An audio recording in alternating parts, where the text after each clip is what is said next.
નમસ્કાર વિદ્યાર્થી મિત્રો, વેટ ડિજિટલ એજ્યુકેશનમાં આપ સર્વે મિત્રોનું હાર્દિક સ્વાગત છે. વિદ્યાર્થી મિત્રો, આપણે ચર્ચા કરી રહ્યા છીએ ધોરણ 11 વિષય સમાજશાસ્ત્ર, જેમનો પાઠ 3, જેમાં આપણે આગળના લેક્ચરો જે જોઈ ગયા એમાં આપણે ભાગ 1 એટલે કે મીન્સ કે પાઠનો અડધો ચેપ્ટર આપણે કમ્પ્લીટ કરી ગયા, જેમાં આપણો ટોપિક હતો સામાજિક વ્યવસ્થા. હવે આપણો નેક્સ્ટ અડધો ટોપિક છે એટલે કે અડધું ચેપ્ટર જે છે કયું છે, સામાજિક રચના તંત્ર. તો એના વિશે આપણે ચર્ચા આ વિડીયો લેક્ચરમાં કરીશું. અને હા, ખાસ જો તમારે આગળના વિડીયો લેક્ચર જોવાના બાકી હોય તો તમે આપણી એપ્લિકેશન અથવા ચેનલમાં જઈને જોઈ શકો છો. ચાલો રેડી. તો હવે વાત કરીએ મિત્રો આપણે સામાજિક રચના તંત્રની વ્યાખ્યાઓ. જેવી રીતના આપણે સામાજિક વ્યવસ્થાની વાત જેની વ્યાખ્યાઓ ચર્ચા કરી, એવી જ રીતના આપણે કેની ચર્ચા કરવાની છે, સામાજિક રચના તંત્રની વ્યાખ્યાની.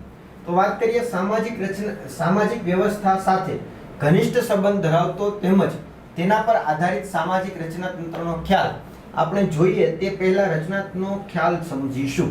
એટલે કે જે સામાજિક વ્યવસ્થા છે એની સાથે કેવો છે, ઘનિષ્ઠ સંબંધ છે. કેવો ઘનિષ્ઠ સંબંધ છે, બરોબર. એવા ધરાવતા કોણ, તો કે સામાજિક રચના તંત્ર. એને પહેલા સમજતા પહેલા આપણે કોની વાત કરી લઈએ, રચનાની વાત કરી લઈએ, એવું કહેવા માંગે છે. રેડી. તો પહેલા તો વાત કરીએ રચના એટલે શું. તો કે રચના એટલે એકબીજા સાથે સંકળાયેલા ભાગો કે અંગોની વ્યવસ્થિત ગોઠવણી અને જેનાથી સમગ્ર માળખું તૈયાર થાય છે. રેડી. જેની આપણે ચર્ચા આગળના લેક્ચરોમાં પણ વાત કરી હતી. રચના એટલે શું, તો કે એકબીજા સાથે જોડાયેલા સરખા ભાગો વ્યવસ્થિત. રેડી. જેમ કે આપણે વાત કરી હતી શરીરની, મોબાઈલની, રેડી, કારની. તો આ રીતના રચના એટલે શું, તો કે એકબીજા સાથે સંકળાયેલા હોય એવા ભાગો છે. અને આ અંગોની વ્યવસ્થિત ગોઠવણી. કેવી વ્યવસ્થિત? મેં તમને જણાવ્યું હતું કે ભાઈ આપણા મોબાઈલ છે, હે મોબાઈલ આપણે લેવા જઈએ તો આપણે કંઈક કેમેરો, એક બોડી, એક સર્કિટ, હે ને, બેટરી, આવું બધું આપણે અલગ અલગ કરીને આપી દે છે કે ભાઈ એક બધું વ્યવસ્થિત ગોઠવણી કરીને એક ચાલુ કન્ડિશનમાં મોબાઈલ આપે છે, હે ને. તો સ્વાભાવિક છે કે ભાઈ આપણે આ વ્યવસ્થિત એવી છે, આ બધા ભાગોની વ્યવસ્થિત ગોઠવણી. રેડી. જેનાથી શું થાય, સમગ્ર માળખું તૈયાર થાય. શું થાય? સમગ્ર માળખું તૈયાર થાય. રેડી. દાખલા તરીકે જોઈએ ઘરની ભૌતિક રચના.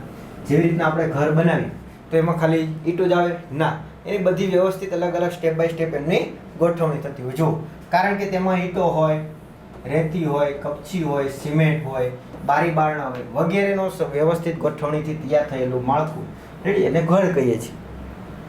એટલે ઘરમાં છે, આપણે ઘરની વાત કરીએ તો ઘરમાં કઈ એક વસ્તુ હોય નહીં, રેતી આપી દે રેતી, સિમેન્ટ આપો સિમેન્ટ, એવું નહીં.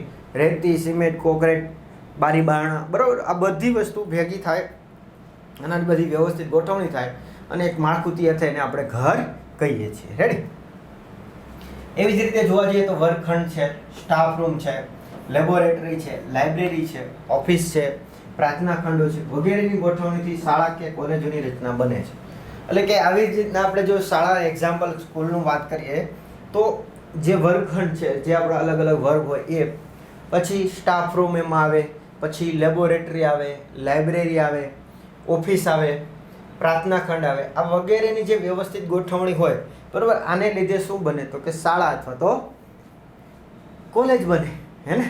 તો આ એની શું બની, રચના બની. પણ આ બધા ભાગોમાં શું કરી, વ્યવસ્થિત ગોઠવણી કરવામાં આવી અને એને લીધે જે માળખું તૈયાર થાય એને આપણે જે તે માળખું જેનું છે એને આપણે નામ આપી શકીએ છીએ. રેડી. તો આવી રીતના શાળા કે કોલેજો અથવા તો ઘર કે એ બનાવી શકાય. ચાલો રેડી. ટૂંકમાં આ બધાનો સમાવેશ શેમાં થાય, રચનામાં થાય. ક્લિયર? રોબર્ટ મર્ટનના મતે સામાજિક રચના તંત્ર એટલે દરજ્જા, ભૂમિકા અને ધોરણોનો સંકુલ. કોના મત મુજબ છે એ સામાજિક રચના તંત્રની વ્યાખ્યા આપેલી છે, તો કે રોબર્ટ મર્ટનના મતે સામાજિક રચના તંત્ર એટલે દરજ્જા, ભૂમિકા અને ધોરણોનું શું છે, સંકુલ છે. રેડી. આ દરજ્જો હોય, ભૂમિકા હોય અને ધોરણો છે એનું સંકલન છે. રેડી. સંકુલ, આ જોડાણ છે ટૂંકમાં. તો આ બધાને શું કહેવાય છે, તો કે સામાજિક રચના તંત્ર.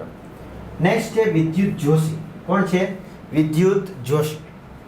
તો સમાજમાં વ્યક્તિઓ દરજ્જો ધરાવે છે. એટલે કે જે સમાજમાં વ્યક્તિઓ છે અલગ અલગ દરજ્જો ધરાવતા હોય છે. આ દરજ્જા પરથી ભૂમિકા પણ ભજવાય છે. એટલે કે જે સમાજમાં અલગ અલગ વ્યક્તિઓનો અલગ અલગ દરજ્જો હોય એ પ્રમાણે એમની શું હોય, ભૂમિકા, જે આપણે આગળ ચર્ચા કરી ગયા. રેડી. અને આ ભૂમિકા અમુક ચોક્કસ સંબંધો અને અમુક પરિસ્થિતિમાં ભજવાય છે અને આ રીતે ભૂમિકાઓ વ્યવસ્થિત સામાજિક સંબંધોની ગૂંથણી તૈયાર કરે છે, જેને સામાજિક રચના કહેવાય છે. તો કે જે આપણે સામાજિક વ્યવસ્થા યાદ કરું કીધું હતું જ્યારે શરૂઆત પાઠના ચર્ચા કરી લેક્ચરની, ત્યારે જ આપણે વાત કરી હતી કે સામાજિક વ્યવસ્થા અને સામાજિક રચના તંત્ર એકબીજા સાથે જોડાયેલા છે. કઈ રીતના છે એ ચર્ચા અહીંયા થાય છે. કઈ રીતના છે તો કે જો સમાજમાં કોઈ પણ વ્યક્તિ હોય એનો અલગ અલગ દરજ્જો હોય. ઓકે, હવે દરજ્જા પ્રમાણેની શું હશે? ભૂમિકા હશે. રેડી? અને આ ભૂમિકા પ્રમાણે અમુક ચોક્કસ સંબંધો કે અમુક ચોક્કસ પરિસ્થિતિઓ પોતે ભજવતા હોય, સ્વાભાવિક છે. રેડી? અને આ ભૂમિકાને વ્યવસ્થિત સામાજિક સંબંધોની શું થાય? એક ગૂંથણ તૈયાર થાય અને આ ગૂંથણને શું કહેવાય? સામાજિક રચના તંત્ર. શું કહેવાય? સામાજિક રચના તંત્ર. ક્લિયર? એટલે આ બધું એકબીજા સાથે જોડાયેલું છે એમ કહી શકાય.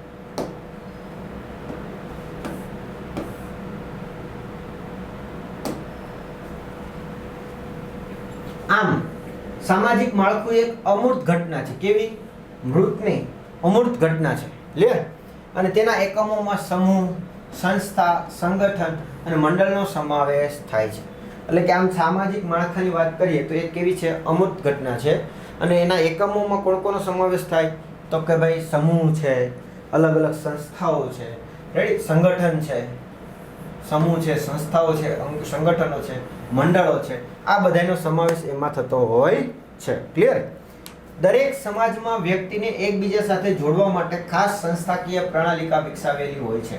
એટલે કે દરેક સમાજમાં જો વ્યક્તિને એકબીજા સાથે જોડવા માટે એક ખાસ સંસ્થાકીય પ્રણાલી હોય, એટલે કે અમુક ચોક્કસ નીતિ નિયમો સાથે જોડાણ હોય, નીતિ નિયમોનું માળખું હોય, એના આધારે એકબીજા સાથે જોડાણ થતું હોય. રેડી?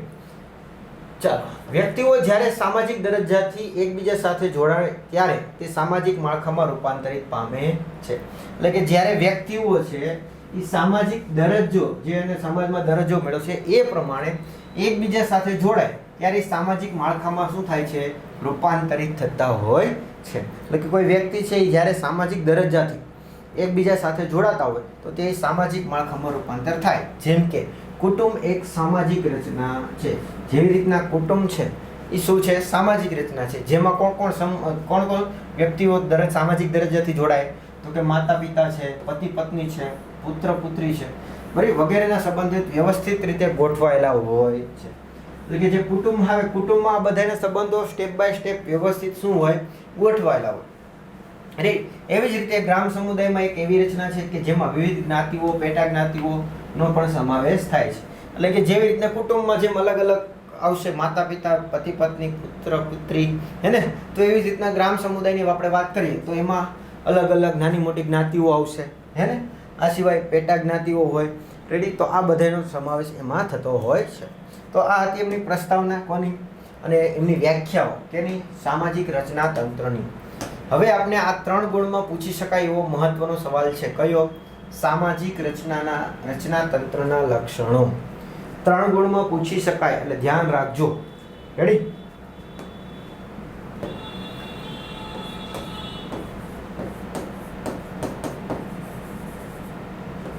રેડી? હા, ચાલો તો આપણે વાત કરીએ હવે. તો કે શું કહે છે? સામાજિક રચના તંત્રના લક્ષણો. એના લક્ષણો આપેલા છે. જોઈએ કયા કયા લક્ષણો છે. તો પહેલું છે સામાજિક દરજ્જાનો સમૂહ. સામાજિક દરજ્જાનો સમૂહ.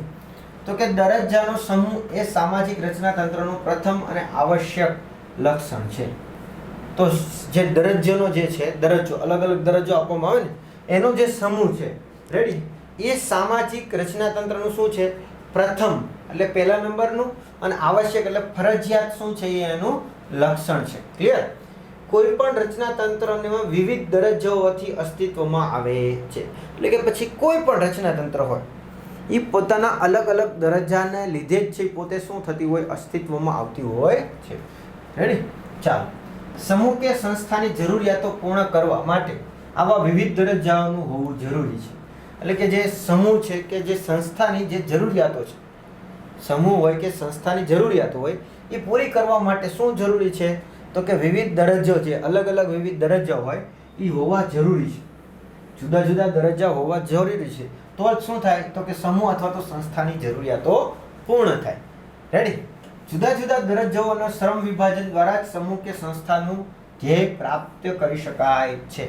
એટલે કે આવી રીતના જુદા જુદા જે દરજ્જાઓ છે એનું જે શ્રમ વિભાજન, એની જે કામગીરી છે, એને વ્યક્તિ દરજ્જો હોય તો સ્વાભાવિક છે કે એની અલગ અલગ ભૂમિકાઓ હશે, કામગીરી હશે. તો એ શ્રમ વિભાજનને આધારે જ શું થાય કે સમૂહ અથવા તો કે સંસ્થાનું ધ્યેય પ્રાપ્ત થાય, એટલે ધ્યેય પ્રાપ્ત કરી શકાય. દાખલા તરીકે આચાર્ય, શિક્ષક, વિદ્યાર્થી, કારકુન, સેવક વગેરે દરજ્જાઓથી શાળાની રચના ટકી રહે છે. એટલે કે આમ જોવા જઈએ તો જો આચાર્ય છે, શિક્ષક છે, વિદ્યાર્થી છે, કારકુન ક્લર્ક જે છે, સેવક છે, પટ્ટાવાળા હોય, આ બધાય ભેગા થઈને શું થાય તો કે આ બધાને લીધે એની જે સેવાક્રિય છે, એમની કાર્ય પદ્ધતિ છે અથવા તો કાર્ય કરવાનું જે પણ કંઈ એમની સેવાકૃતિ છે, તો એને લીધે જ શું થતી હોય તો કે ભાઈ જે શાળા છે હે ને એનું અસ્તિત્વ ટકી રહેતું હોય છે. કેમ તો કે બધાની ભૂમિકા અલગ અલગ છે, સેવાકીય કામગીરી અલગ અલગ હોય છે અને એના આધારે શું ચાલે છે, સંચાલન, શાળાનું સંચાલન ચાલે છે. તો રેડી, તો આપણો તો સામાજિક દરજ્જાના સમૂહ એનો જે છે લક્ષણ હતું. નેક્સ્ટ છે સામાજિક ભૂમિકાઓનો સમૂહ. બીજું લક્ષણ શું છે? સામાજિક ભૂમિકાઓનો સમૂહ. તો વાત કરીએ આપણે કે સામાજિક ભૂમિકા એ સામાજિક દરજ્જાનું વર્તનલક્ષી પાસું છે. એટલે કે જે સામાજિક ભૂમિકા છે ઈ સામાજિક દરજ્જાનું કેવું છે, વર્તનને અનુરૂપ વર્તનલક્ષી પાસું ગણવામાં આવે છે. દરજ્જો અને ભૂમિકા એક સિક્કાની બે બાજુ છે. એટલે કે જે દરજ્જો છે અને એની ભૂમિકા છે એ એક સિક્કાની બે બાજુ છે. એટલે કે બે હોય, મીન્સ કે એક હોય તો બીજું ના હોય, બીજું હોય તો એ પહેલું ના હોય. એટલે હોય પાછું જરૂરિયાત પાછી બંને બાજુ રહેશે, કેમ કે બે બાજુ એક વસ્તુ તો હાલશે ને, એટલે એ રીતના. ચાલો રેડી. કોઈ પણ તંત્ર પ્રથાની જરૂરિયાતો પૂર્ણ કરવા કે ધ્યેય પ્રાપ્તિ માટે દરજ્જો મજબૂત ભૂમિકા ભજવવી પડે છે. રેડી. એટલે કે જે કોઈ પણ તંત્ર હોય, રચના તંત્ર કોઈ પણ હોય, એની જે જરૂરિયાતો પૂર્ણ કરવી હોય તો એ માટે ધ્યેય પ્રાપ્તિ માટે શું કરવું જરૂરી છે તો કે દરજ્જા જે છે એમની ભૂમિકા મહત્વની છે. રેડી. એટલે કે ભૂમિકા ભજવવી પડે છે. દાખલા તરીકે આચાર્યએ શાળાનું સંચાલન કરવું પડે, શિક્ષકે શિક્ષણ કાર્ય કરવું, કારકુને વહીવટી કાર્ય કરવું, વિદ્યાર્થીએ અભ્યાસ કરવો. રેડી. વ્યક્તિની ભૂમિકા ભજવવાની હોય છે. એટલે કે ચાલો દરજ્જાની તો આપણે વાત કરી દીધી હતી. રેડી. જેમાં અલગ અલગ દરજ્જો છે, સેવાકીય કૃતિ કરશે, પણ એનો જે ભૂમિકા શું છે એ પ્રમાણે એનું કામ કરવું જરૂરી છે. રેડી. જેમ કે શાળાની વાત કરીએ તો આચાર્ય હોય તો એને શું કરવું પડે, શાળાનું સંચાલન કરવું પડે. રેડી. જો શિક્ષક હોય તો શિક્ષકે શું કરવું પડશે, શિક્ષણ કાર્ય કરવું પડશે. જો કારકુન હોય તો એને વહીવટી કાર્ય હોય, ક્લર્ક જે કહે ને તો એ ક્લર્ક હોય એને શું કરવું પડે, વહીવટી કાર્ય. અને વિદ્યાર્થીએ શું કરવું પડે તો કે વિદ્યાર્થીએ અભ્યાસ કરવો પડે. તો આ બધાની શું છે, અલગ અલગ ચોક્કસ ભૂમિકાઓ છે. એટલે કે આ રીતના સામાજિક દરજ્જામાં જે છે, સામાજિક ભૂમિકાઓ છે એ શું સમૂહની શું બતાવે છે, એની ચોક્કસ ભૂમિકાઓ દર્શાવવામાં આવે છે. નેક્સ્ટ ત્રીજું લક્ષણ છે સામાજિક ધોરણો. કયું છે? સામાજિક ધોરણો. તો સામાજિક રચના તંત્રને કાર્યાન્વિત રાખવા માટે સામાજિક ધોરણો હોવા પણ જરૂરી છે. એટલે કે જે સામાજિક રચના તંત્ર છે એને કાર્યકૃત રાખવા માટે એને સામાજિક ધોરણો પણ હોવા જરૂરી છે. જેમ કે ધોરણો એ વ્યક્તિ અને જૂથને દરજ્જાને અનુરૂપ કેવી રીતે ભૂમિકા ભજવી એ અંગેનું માર્ગદર્શન પૂરું પાડે છે. એટલે કે જે ધોરણો છે એ શું કરે છે તો કે વ્યક્તિ કે જૂથ હોય, કોણ? વ્યક્તિ કે જૂથ હોય, એને દરજ્જાને અનુરૂપ, જે દરજ્જો એનો છે એની અનુરૂપ દરજ્જા જે છે એ પ્રમાણે રેડી એને કઈ રીતના ભૂમિકા ભજવવી જોઈએ, કેવી રીતે ભૂમિકા ભજવી જોઈએ તે અંગેનું માર્ગદર્શન કોણ આપે છે? સામાજિક ધોરણો આપે છે. પછી વ્યક્તિ હોય તો ભલે અને જૂથ હોય તો પણ ભલે. સામાજિક ધોરણોના અભાવે સામાજિક રચના તંત્રમાં અરાજકતા ફેલાય છે અને સમગ્ર તંત્ર ખોરવાઈ જાય છે. એટલે કે જો સામાજિક ધોરણનો જે અભાવ હોય, એટલે કે ના હોય, સામાજિક ધોરણો ના હોય તો શું થાય તો કે જે સામાજિક રચના છે, સામાજિક રચના તંત્ર છે એમાં અરાજકતા ફેલાઈ જાય છે, વ્યવસ્થા જળવાતી નથી અને આખું તંત્ર શું થઈ જાય છે? ખોરવાઈ જાય છે. શું થાય છે? આખું તંત્ર ખોરવાઈ જાય છે. જેમ કે શાળામાં શિક્ષક તરીકે પસંદગી પામવા માટે નિયત લાયકાત હોવી જરૂરી છે. એ જ રીતે શાળામાં પ્રવેશ પરીક્ષા અને અભ્યાસક્રમને લગતા ધોરણો ન હોય તો શિક્ષણના ધ્યેયો પૂર્ણ કરવામાં અવરોધ ઊભો થાય છે. એટલે કે કહેવા એ માગે છે કે જો શાળામાં કોઈ વ્યક્તિને શિક્ષક તરીકે ફરજ બજાવી હોય તો એમના શું હોય તો કે ધારા ધોરણ હોય, હે ને? જેમ સામાજિક ધોરણ હોય એમ રીતના એના નિયમ હોય કે ભાઈ એની લાયકાત, આપણી ભાષામાં કેવું હોય તો લાયકાત હોવી જરૂરી છે. જેમ કે ફોર એક્ઝામ્પલ કે ભાઈ કોઈ વિદ્યાર્થી મિત્ર છે, શિક્ષક મિત્ર છે, એમને જોડાવવું હોય શાળામાં તો B.Ed કમ્પ્લીટ હોવું જોઈએ, પછી સરકાર દ્વારા જે પરીક્ષાઓ લેવાતી હોય એ પરીક્ષા પાસ થયેલ હોવી જોઈએ. આ બધા એના ધારાધોરણો છે.